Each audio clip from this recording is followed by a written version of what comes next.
Olá, pessoal. Bem-vindos a mais uma aula de matemática no seu curso gratuito, né? Vou falar direito, né? Gratuito pré-ENEM. Eu aqui, o meu caro mestre, ele nunca me apresenta, mas eu vou apresentar ele. Oi, Marcelinho, oi, Sidão. Eu te apresentei de novo, né? Não, ele fica emocionado. E, na verdade, eu fico emocionado. Eu tive aula com esse cidadão uns 3 anos atrás, aí, daí... É uma coisinha assim. Beleza? Então, assim, vamos brincar de matemática. Tem bastante coisa de matemática junto com história hoje, sem você saber. Pois é. Tem uns brinquedinhos ali que dá pra gente misturar. E, em algum lugar deste planeta está a Regina, mas tudo bem, isso a gente conversa depois. Bom, é o seguinte, questões de 2010 ainda, na verdade, então já começou aqui, vamos para 2010, está lá. Carlos Elton, isso aqui, segundo as nossas queridas criaturas, a Paula, aquele amor de pessoa, escolheu umas questões.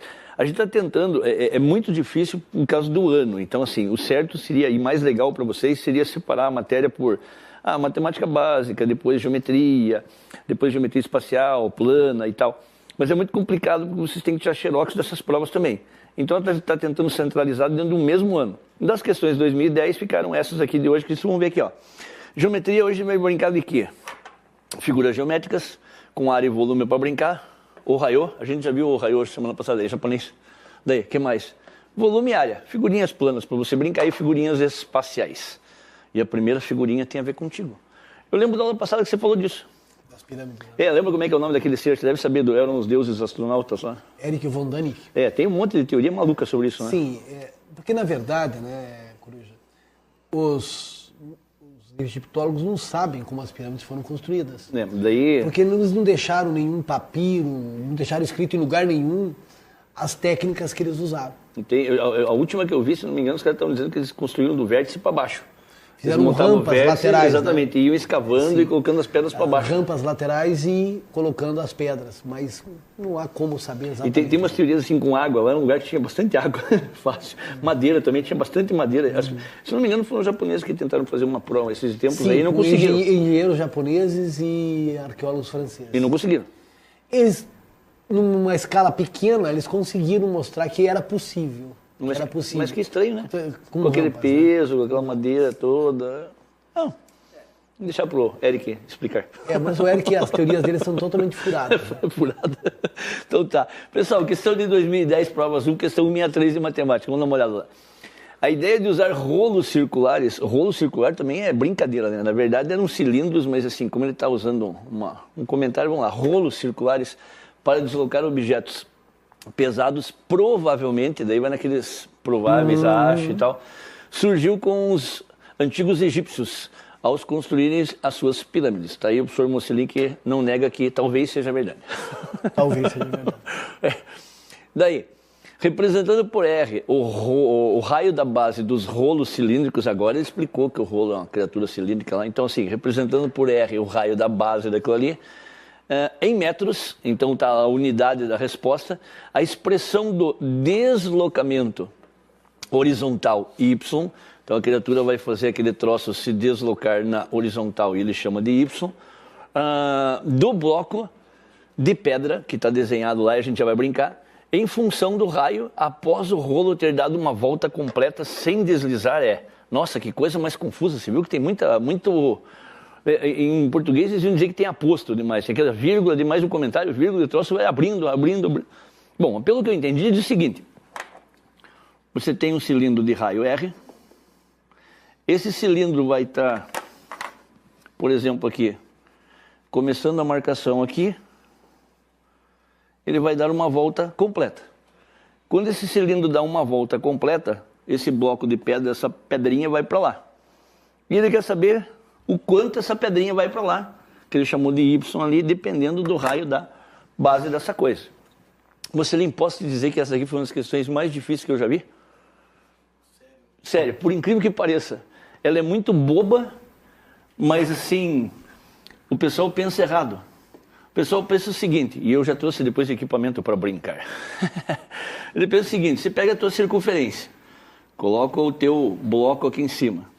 Daí eles pensam o seguinte: você dá uma volta nesse teu bloquinho, então você vai ter aqui, nossa criatura, vamos fazer a circunferência, vamos ver o sentido para lá.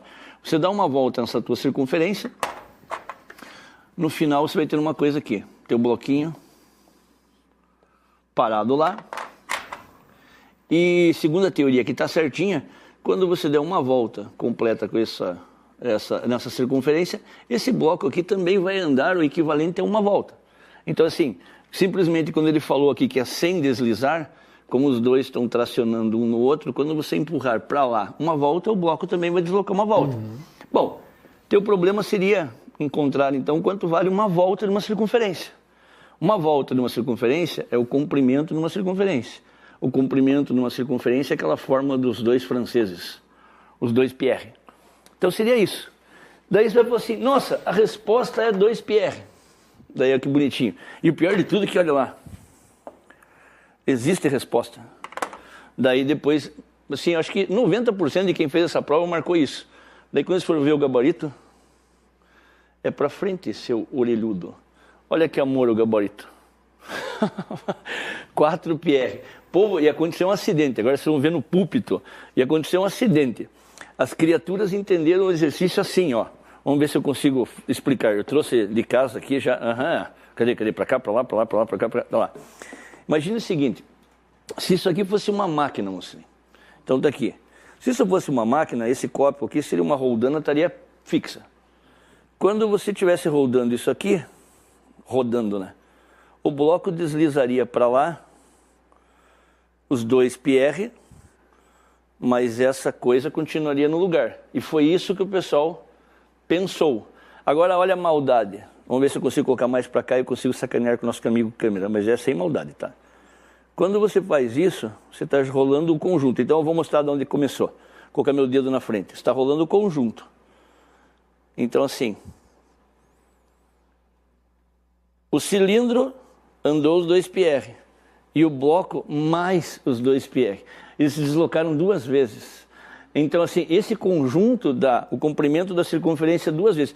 Tem um monte dessas besteiras na internet, mas ninguém faz isso. É a coisa mais boba do mundo. Então, de novo, se ela tivesse fixa, na hora que você girou, uma volta completa simplesmente teria feito o bloco andar uma volta completa. Como ela está móvel, quando você der uma volta, então, de novo, começou no meu dedinho. Quando você der uma volta completa, o círculo daria uma volta completa aqui, e a esponja mais uma volta. Então, na verdade, você tem esse mesmo valor duas vezes. Eu vou tirar o copo para deixar aí, tá? Então, olha que bonitinho. Na verdade, é isso aqui. O que o pessoal não conseguiu entender, de repente, no texto, é que quando o pessoal entende... Esse eu já não preciso, obrigado. Quando o pessoal não entende, é o seguinte. Quando ele rodar tudo isso, então, assim, no final, por exemplo, essa circunferência para cá. Toda ela vai andar 2πr. Só que o bloco vai passar mais esse tanto. Então você tem mais 2πr. Na internet tem um monte de baboseira, mas um monte de baboseira. Os caras explicam um monte de coisa e ninguém coloca esse cálculo simplesinho. Que na verdade a tua resposta é isso, porque você tem o comprimento da circunferência duas vezes. Essa aqui é o que o cilindro vai rodar e essa aqui é o que a pedrinha vai estar para frente depois, porque todo o conjunto se desloca. O que você achou? Para pessoas que não são muito chegadas à matemática. Mas a tua explicação aí facilita, mas... Ajudou, mas você concorda que fazendo prova parece uma questão idiota, que era só decorar a fórmula, mas era horrorosa. É, difícil. Belezinha? Então assim, povo, não esqueçam ou não se preocupem com isso. A gente já falou na primeira aula, né? Você vai ter prova para o cara que vai fazer exatos, vai ter prova para o cara que vai fazer humanas e vai ter prova para o cara que vai fazer medicina e tem que gabaritar a prova. Então...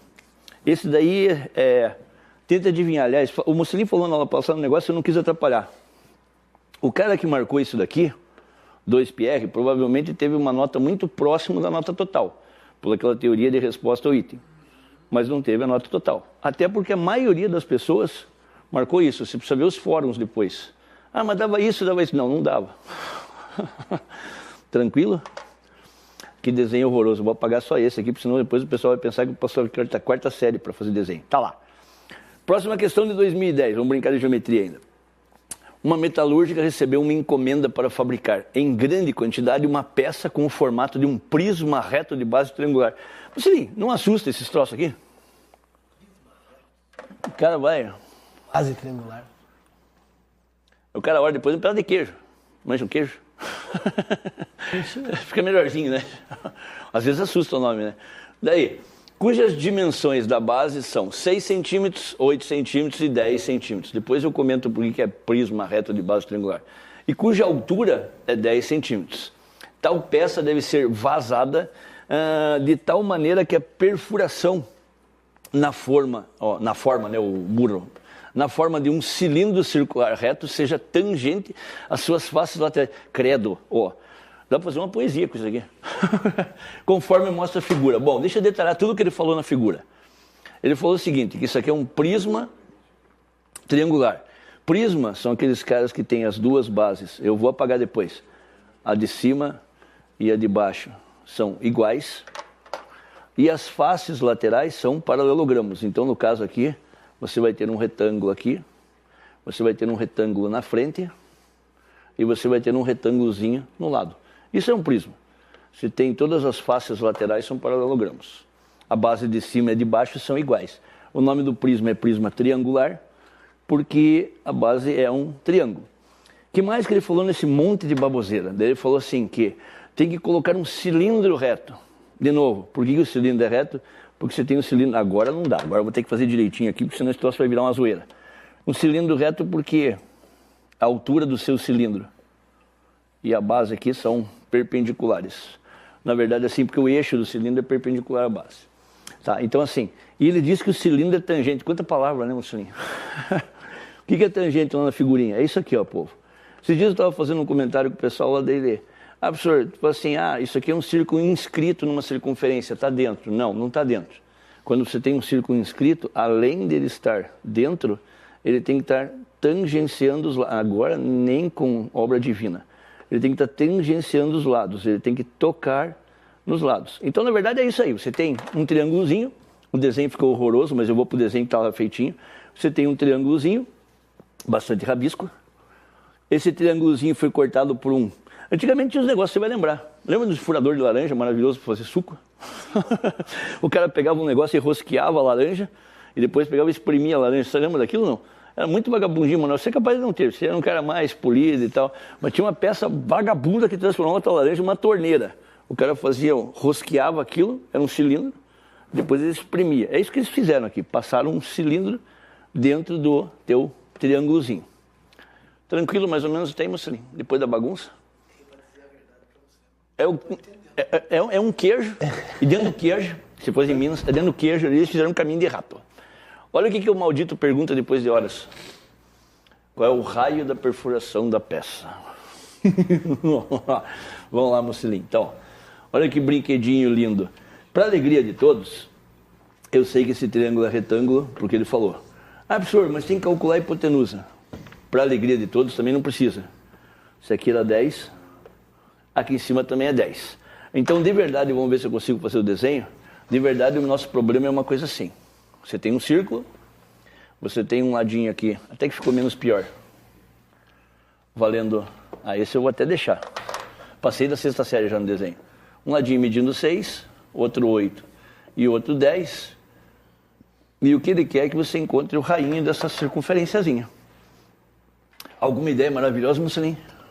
Para ser bem sincero, não. Eu também não tenho. Dá para pular essa aí, chefia. Então, assim, um jeito é o seguinte. Esse é um exercício maldoso, porque tem um monte de teoria. Então, a teoria é assim. Vamos lá. Aqui até aqui também tem um outro raiozinho. E daqui até aqui tem outro raiozinho. Já explico. Então, primeira teoria que você tem que ler em casa lá. Então, vou colocar aqui do ladinho. Isso, aprenda a escrever. Teoria 1 diz o seguinte. Quando você tem, já saí das costas que fica horrível de calçadeira. Quando você tem uma circunferência, e até eu roubei o copinho, mas tudo bem. Quando você tem uma circunferência, isso não é nenhum palavrão, tangente a uma reta, no ponto de contato dos dois, o raio faz 90 graus. É como se você pensasse assim, o pneu do teu carro e a estrada. O pneu e a estrada, naquele ponto onde eles se tocam, o raio faz 90 graus. Então assim, por que você colocou 90 graus aqui, professor? Porque se eles são tangentes, aqui tem que ser 90 graus, aonde o raio toca no triângulozinho. Essa dá para encarar? Dá para acreditar, Mussolinho? Sim. Então tá. Segunda propriedade, tem uma propriedade, e aí tá a coisa do Enem. Essa propriedade também não é muito fácil, mas também é lá do fundamental. Quando você tem um ponto fora de uma circunferência, as tangentes traçadas até a circunferência são iguais. Nossa, estou falando poesia. Dá para traduzir em língua de gente? Dá. A partir desse ponto, daqui para cá e daqui para cá, essas duas medidas são iguais. Por quê? Porque quando você tem um ponto fora de uma circunferência, você traça tangentes. O que são retas tangentes? Aquelas que tocam em um único ponto. A medida dessa coisa aqui e dessa tem que ser iguais. Agora eu vou colocar uma outra letra porque elas devem ter uma outra medida. Quando tem um ponto fora de uma circunferência, coisa que você já não deve ter escutado hoje, não, sim. E traça duas tangentes à circunferência, essas duas tangentes aqui devem ser iguais. Deixa eu chamar de W, mas deixa eu escrever um W diferente aqui, porque esse aqui ficou um pezinho de galinha. Então, assim, olha que coisa linda, horrorosa. Então, assim, uma questão aparentemente simples, mas, assim, por enquanto tinham duas propriedades, fora aquelas outras que vocês já viram de prisma, de circunferência, então, também meio pegadinha. A Paula colocou umas questões boas hoje. Então, assim, o teu exercício resolve-se com um sisteminha. Olha que sisteminha lindo, vou fazer um mochilinho lembrar agora da álgebra. Quando você soma o x e o y, x mais y, você tem um lado com medida 8. Quando você soma o y e o w, você tem um outro lado com medida 10. Quando você soma o x e o w é mais do teu tempo, né, Mussolini? O pessoal gostava de falar W, não? Não é maldade, não. Quando você soma o X e o W, você tem um lado de medida 6. Então, assim, olha que coisa horrorosa, pô. Você teve que saber a teoria, você teve que saber duas teorias mais aprofundadas ali, que é da tangência e dos pontos de tangência, tem tangentes iguais, e agora criando um sistema. E o cara tem que resolver um sistema de equações com 3 equações e 3 incógnitas. O que você achou, Mussolini? Eu achou difícil. Povo, então assim, para você resolver esse sistema, você tem pelo menos umas 4 maneiras aí. Dá para resolver por determinante, dá para você resolver por Kramer, dá para você resolver isolando e substituindo na outra, mas esse em especial, e lembre-se, a prova do Enem é uma prova de vestibular, 3 minutos por questão. Então assim, esse em especial dá para fazer um chuncho, dá para fazer uma coisa assim, ó. Se você somar as 3 equações de uma vez só. Por que esse dá para fazer chuncho? Porque esse é um sistema que em cada equação faltou uma letra. Não entendi. Veja bem, teu sistema tem x, y e w. Olha que bonitinho. Aqui tem x e y, faltou w. Aqui tem y e w, faltou x. Aqui tem x e w, faltou y. Então assim, vou mostrar o chuncho. Some as 3. Se você somar as 3 equações, eu vou ter o x 2 vezes 2x. Eu vou ter o y 2 vezes 2y. Eu vou ter o w 2 vezes. E tudo isso tem que ser igual a 8 mais 10 mais 6 dá 16 mais 8, 24. Para que isso, meu Deus? Eu explico. Eu acho que o professor já deu uma dica aqui.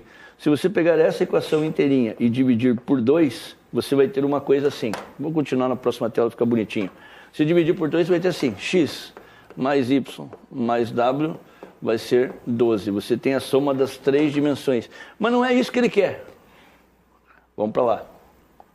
Volta a orelhudo. Ah, sim, ela voltou, só que eu esqueci de deixar carregar. Oh, mágica. Então, assim, para que eu quero isso? Agora eu volto a brincar com vocês. Olhem para essa figurinha fofa aqui, que está horrorosa, mas é fofa. Tenta adivinhar que figurinha é essa com aquele monte de ângulo reto ali. Se isso aqui é um raiozinho, ele faz 90 graus porque é tangente, o triângulo é retângulo, tem 90 graus, aqui é 90 graus, como isso é um quadrilátero, ele tem que dar 360, esse cara aqui é um quadrado. Como esse cara aqui é um quadrado, esse aqui é R e aqui é R, olha quem é R também, o teu X. Então é todo mundo igual nessa coisa. Você nem está olhando para isso daí, está parecendo daqueles artefatos que você acha dentro da pirâmide lá, né? E depois os caras vão pegar a pedra roseta para tentar decifrar e tal, não? Champollion? Do Enigma. O Enigma, decifra-me, eu te devoro. Então tá. Povo, olha que bonitinho. Eu sei que todas elas somadas, então, são iguais a 12. E o que eu quero achar? Só o x. Ah, professor, agora você conseguiu 3 equações lá. E mais uma 4ª equação. Mas não precisa. Como eu quero achar o x? Olha só do meio aqui, ó. Está aqui escrito que y mais w vale 10. Vamos trocar aqui. Olha que amor, apareça a tela. Naquela do meio está escrito assim, y mais w vale 10. Agora passo 10 para o outro lado. o teu X vale 2, e 2 em japonês é Ohayou. Não, na verdade é Ohayou, mas não tem nada a ver com o japonês. O que você achou? Eu não entendi muito. Mussolini, você falou um negócio na outra aula, assim, importantíssimo. Você comentou um negócio assim, das 5 questões, das 5 alternativas que o Enem normalmente dá. Uma é imbecil, 2 são mais ou menos você descarta e 2 são aquelas que você tem dúvida. Vou dar a prova cabal disso para você, professor Mussolini. Olha que bonitinho. Vamos apagar essa poioca aqui. Apaga aí, apaga aí. Caro mestre Mussolini, se essa coisa aqui é 6, digamos que fosse um retângulo e não um triângulo. Se fosse um retângulo, tá? Então assim, se isso aqui é 6, digamos que isso aqui fosse um retângulo, tá? E não um triângulo. No máximo, o meu raio podia ser 3. Porque eu vou ter um raio para cá, um para cá. No máximo seria 3. Sim. Daí vai naquela teoria tua. Então assim, não pode ser. 4 é impossível, 5 também é impossível. Se você falar exatamente em 3, se fosse exatamente 3, aquilo ali não podia ser um triângulo. Aquilo ali tinha que ser um retângulo. Para ser 3 e 3, ele tinha que continuar assim até o final. Porque se você começar a fechar isso aqui, o raio já não dá mais 3. Então assim, de verdade, olha que bonitinho. Teu 3 também caiu fora. Caiu naquela tua teoria. Então assim, só tem 2 e daí assim, na hora de chutar você já não tem mais 20% de chance. Você já tem 50. 50, é verdade. Então, assim, você pode não saber o que está fazendo, mas já eliminou um monte. Já eliminou um monte, tá certo. Beleza? O senhor está cada vez mais sério daquele negócio. Continua tendo admiração profunda, ó. Daí assim, quase não conhece isso, né, Mussolini? Pois é. Deixa eu fazer uma segunda maldade com o pessoal. Uma segunda maldade é assim. Quanto mais você conhece, mais você sabe resolver exercícios e menos pior fica. Tem uma propriedade fofinha lá que diz assim, que para você achar a área de um triângulo, basta você calcular o semiperímetro vezes o raio. Não entendi nada. Bom, vamos por partes.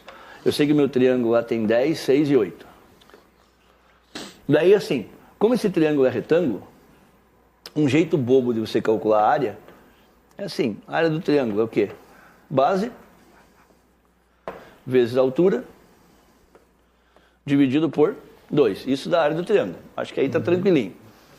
Esse P em matemática é estranho, porque em matemática 2P é igual a perímetro. É a única fórmula matemática que tem um 2 ali para dizer que... O que é o perímetro dessa coisa? O perímetro é a soma de todos os lados. Então se você somar 10 mais 6 mais 8, eu sei que o 2P, que é o perímetro, vale 24. Na verdade, o P é chamado de semiperímetro. Se 2P vale 24, então o P vale 12.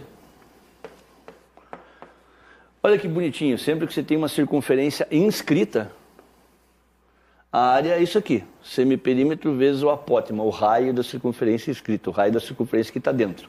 Agora olha que bonitinho, 8 vezes 6 dá 48, dividido por 2 é assim, 24 é igual a 12R. Passe dividindo e imagine quanto dá o raio. Bonitinho, né? Mais uma fórmula picareta. Mussolini, reclame, estou pronto para ouvir. Não estou reclamando. Estou pronto para ouvir. Tem uma piadinha boba que eu conto para os meus alunos, vou contar em rede nacional para eu ser agredido depois. Se eu mandar e-mails assim... Eu acho que você já deve ter escutado aquela história que o rato estava fazendo bagunça dentro de casa, daqui a pouco ele escuta um barulho, ele pensa que é o gato, ele se esconde. Daí em breve ele... o cachorro está aí, vou sair. A hora que ele coloca a cabeça para fora, o cachorro pega e morde ele.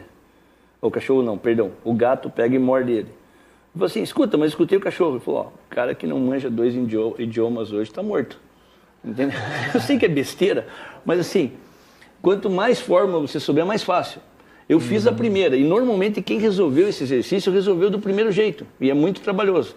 Quanto mais você souber de fórmula, mais tranquilinho. E matemática também, né, a matemática básica é fundamental. É, né? e o Enem é só básica quase. Sim, a gente que está há muitos anos distante, você já ouviu falar, mas você não lembra. Tinha alguma propriedade em algum lugar? Sim. É. Na aula passada você falou alguma coisa assim que às vezes tem exercício que você não consegue entender, que não está muito bem elaborado. Sim. Eilo. Olha que lá, que bonitinho. 178. Um porta-lápis de madeira foi construído no formato cúbico. Ó, cubo, bacaninha. Todas as arestas são iguais, a gente já brincou com isso daí. Seguindo o modelo ilustrado a seguir. O cubo de dentro é vazio. Então, assim, você tem um cubo fora e o de dentro é vazio. Essa criatura aqui de dentro é a parte do porta-lápis. Depois eu mostro porque esse troço tá louco, né? Os caras cheiraram bolinha aí. Daí, a aresta do cubo maior mede 12. Aí, professor, por que ele fala aresta só? Não são as arestas? Não, são todas iguais, né? E a aresta do cubinho interno mede 8. Daí, vamos para frente, para trás, fazer piuí. O volume de madeira utilizado na confecção deste objeto. Espera aí. Volume? Bom, volume eu já sei como é que é. O que ele falou aí? O cubo da dentro é vazio. Oh, bacana. Então, assim, o cubo de dentro não tem. Em matemática, você tem um negócio bem simples, isso é tranquilo para todo mundo. Toda vez que você tem uma figura vazada, normalmente você calcula a área da maior menos a área da menor. No caso de volume, você calcula o volume maior menos menor. É isso que você calcula. Então, assim, quando você tem uma figura vazada, se você não conseguir calcular a área dela separadamente, você calcula o total e tira aquele furo, tira aquele buraco. É o que a gente vai fazer aqui. Como é que eu posso calcular o volume do porta-lápis? O volume do teu porta-lápis vai ser o quê? O volume do cubo grande menos o volume do cubo pichotinho. Antes que terminar isso daqui, eu vou comentar contigo. Caro Mussolini, consegue entender porque essa daí foi bem mal formulada? Você consegue entender um cubo menor dentro de um maior e como é que você vai chegar dentro do menor para colocar os lápis? É. No mínimo. Ou essa coisa tem uma abertura aqui no meio. Sim. E daí vira uma caixinha que você abre e coloca os lápis. Ou alguém delirou aí, né? Assim, ó, o cubo de dentro é vazio, mas tem uma porta secreta em algum lugar que você acessa, porque eu não sei como você vai fazer aquilo ali, entendeu? Então, assim, é outro mal elaborado. Tá. Vamos lá. Continuo dando veracidade para tudo que o mestre falou. Como é que você calcula o volume, então, daquela ali? Lembre que o volume de um prisma, e o prisma é igual aquele que a gente fez do queijinho agora há pouco. Moradores de Minas, tá lá o queijinho. Então, assim, como é que você calcula o volume de qualquer prisma? O volume de um prisma, o cara que tem as duas bases iguais, é sempre o quê? A área da base vezes a altura. No caso do teu cubinho, lembre-se que a área da base, essa figura aqui da base, tem todos os lados iguais. Então é um quadradinho. Se a aresta disso daqui é Azinho, vou fazer lá. A área da base seria A ao quadrado. Vamos para lá. Apareça ao cubo. Então, assim, no cubo ficaria assim. Volume, área da base. Tenta adivinhar qual é a altura, se são todos iguais. Azinho também. 15 horas depois, volume de um cubo A ao cubo. Então, assim, povo, como tem dois, um maior e um menor, eu vou colocar assim. Aresta grande é o cubo, menos aresta pequenininha é o cubo. E o exercício era só isso. 15 dias depois, aresta grande, 12 ao cubo, aresta pichotinha, 8 ao cubo. Vamos fazer uma maldade. Mocelinho, eu não calculei porque eu sou muito vagal. Mas vamos fazer um apanhado disso aqui. 8 ao cubo eu sei quanto dá. 8 vezes 8 dá 64, 64 vezes 8 dá 512. Esse eu treinei em casa. 12 vezes 12 vezes 12 vai dar uma coisa assim, ó. Se fosse 10 vezes 10 vezes 10, daria 1000. 1000 menos 500 dava em torno de 500. Então, vê se a tua teoria está bem bacana.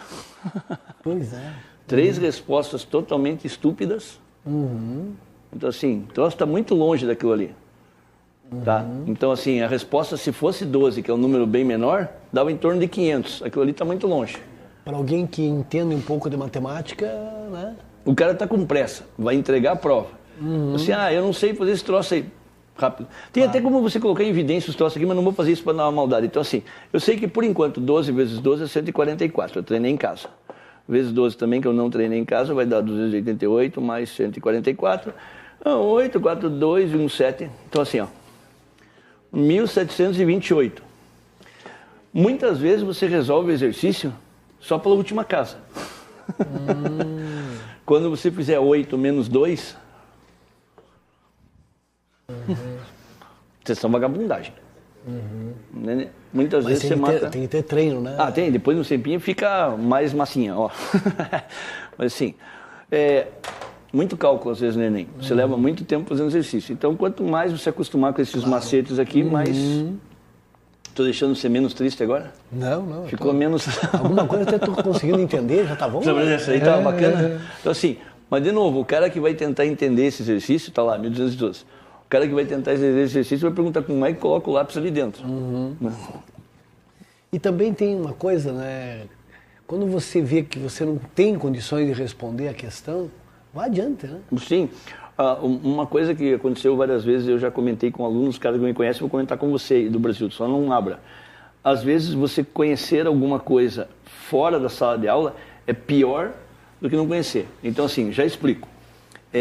Muitas vezes o modelo matemático que eles usam numa prova é ruim. É um modelo matemático só para aquela questão. Então assim, não tem nada a ver com a realidade. A PUC do Paraná, por exemplo, teve uma prova um tempo atrás que ela falava do código Morse. Quem conhecia código Morse ia errar a prova. Porque era uma questão matemática só. Ele colocou assim, o código do Morse é assim, mas não era verdadeiro, não tinha nenhum embasamento aquilo ali, foi uma questão matemática. O cara colocou, eu acho que é legal. Tipo assim, eu manjo. Tem 63 caracteres, vou marcar direto. E era mentira. Então assim, olha o enunciado daquilo ali. Nem sempre, quanto mais você sabe, melhor é. Leia, de vez em quando tá errado. Beleza? O Marcelinho tentou me salvar porque ele pensou que não tinha outra questão, mas tem.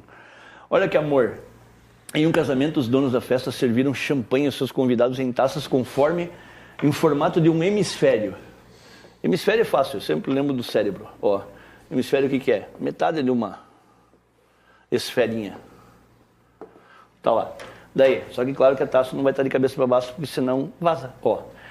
Figurão, daqui a pouco a gente vem. Porém, um acidente na cozinha culminou com a quebra de grande parte desses recipientes. As tacinhas foram para as cucuias. Para substituir as taças quebradas, utilizou-se um outro tipo de no formato de cone. Então já não é mais meia esfera, agora é um cone, figura 2. No entanto, os noivos solicitaram que o volume da champanhe nos dois tipos de taça fosse igual. Do fundo do coração, realiza aí, vai. Você está fazendo uma festa, o cara quebra uma taça e fala assim, se aquela outra taça não tiver o mesmo volume, vocês não podem servir. Você já viu isso em algum lugar? Não. Que besteira, né? Mas vamos lá. Então lá as duas taças. Já falei isso 1 milhão de vezes. Olha que difícil. Volume de uma esfera é difícil de calcular. Volume do cone não é a fórmula mais fácil de lembrar. Então os caras te dão as fórmulas. As mais fáceis eles não dão, mas isso aqui está aí, E ele quer que os dois volumes sejam iguais. Então vamos lá. Sabendo que a taça com formato de hemisfério é servida completamente cheia, a altura do volume de champanhe que deverá ser colocado na outra taça é... de novo, vamos lá. Então assim, o volume da primeira... O volume da primeira... tem que ser igual ao volume da segunda. Só cuidado com a única maldade que tinha. Vamos lá.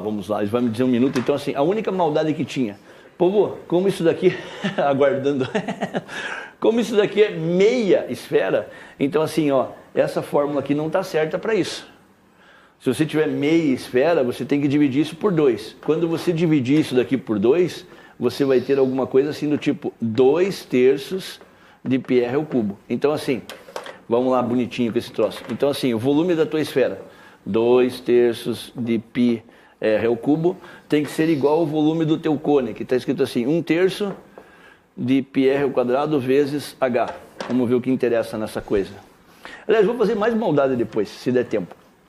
O raio da esfera é 3, o raio do cone é 3. E a altura aqui, que está meio fosquinha, é o que você quer achar.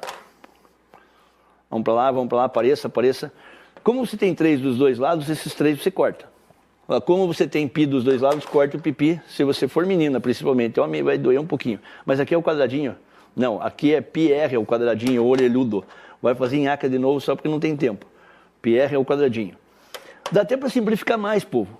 Como os dois raios são iguais, eu posso cortar 3 daqui com 2 de lá. Então, desse lado vai sobrar 2 R's e desse lado aqui vai sobrar o H.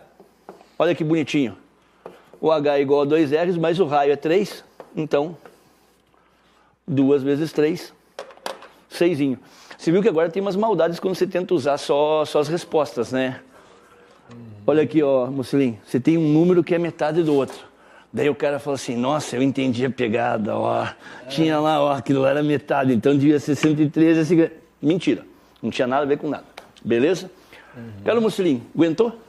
Muito tranquilo. Acho que eles vão levantar a placa de tchau pra mim.